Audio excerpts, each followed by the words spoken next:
All right, we're here with Damaris and Trinity Chavira, who graduated with English degrees. What years did you graduate? 2016. I was 2020. You were 20. Yeah, 2020. December 2020. Yeah. Okay, and then I have one extra question that I don't normally ask folks is you're both married and you were a couple in the program. Did you meet in the program or did you come to us as a couple? We actually met the very first day of college. Our first at orientation is when we met. Yeah, it wasn't even the first day, it was orientation. and then from then on. Then we went into Dr. George's class. It was the ITDS courses. Yes, Dr. George and Dr. Gardner. Wow, what a great story. So what are you doing now? Now I am an English teacher at a STEM academy based out of Atlanta. And what are you doing, Damaris?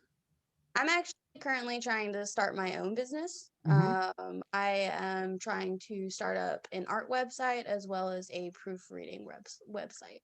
Awesome. So what do you guys love about what you're doing now? I love to work with the kids. I honestly get energy back from working with the kids, and a lot of the classes I had at CSU when I took them, I thought they were useless, but the longer I spend teaching, the more I realize how much those instructors were correct, and I keep hearing their voices in the back of my head. Well, that's good to know. It's good to know that we did something right. That kind of leads to another question I was going to ask, which is there anything from your English degrees or your studies here that you use on the job in your work and in trying to develop your business? Yes, grammar comes back a lot. Dr. Jean's class. Yes. Dr. Jean's class on grammar and her linguistics class really helped me, especially since I did a bit of ESL teaching. So that really helped. You went to Korea, correct? Yes, sir. Studied Yeah. The first time you went, it was a study. Yeah. But then the next time we actually lived there for 3 years. 3 years. Yeah. Worked there for 3 years as a ESL teacher. So I imagine that's all part of your journey to becoming a teacher here.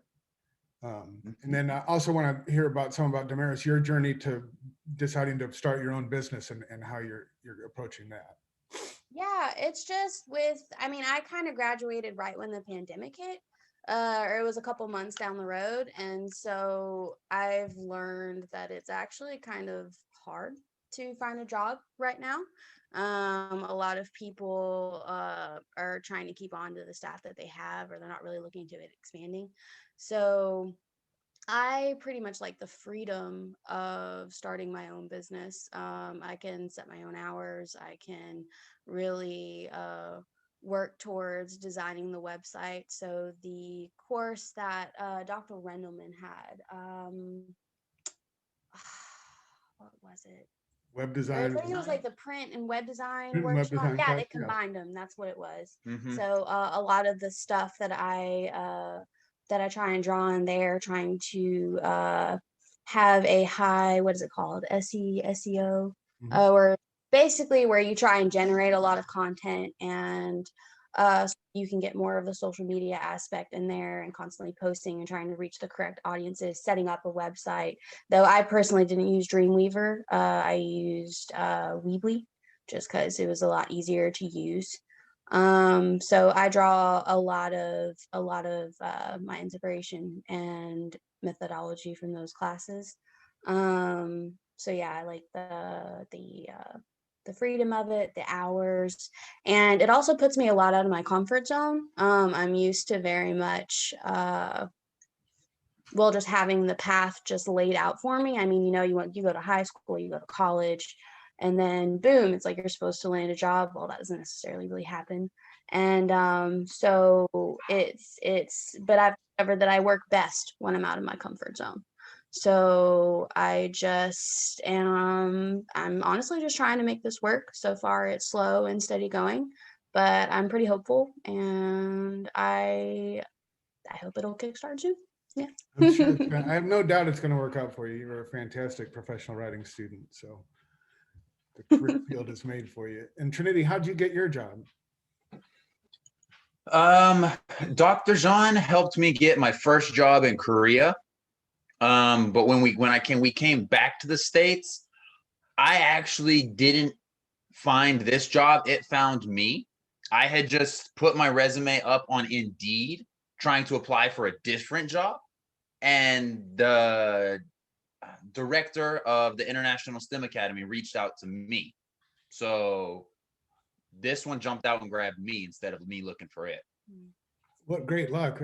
Exagulations. Exactly. Yes, it was. It's been a huge blessing. It came, I think, 3 months before the pandemic hit. So it was an extremely fortuitous timing. Great. Well, last question for both of you. What advice would you give to current English majors? Advice.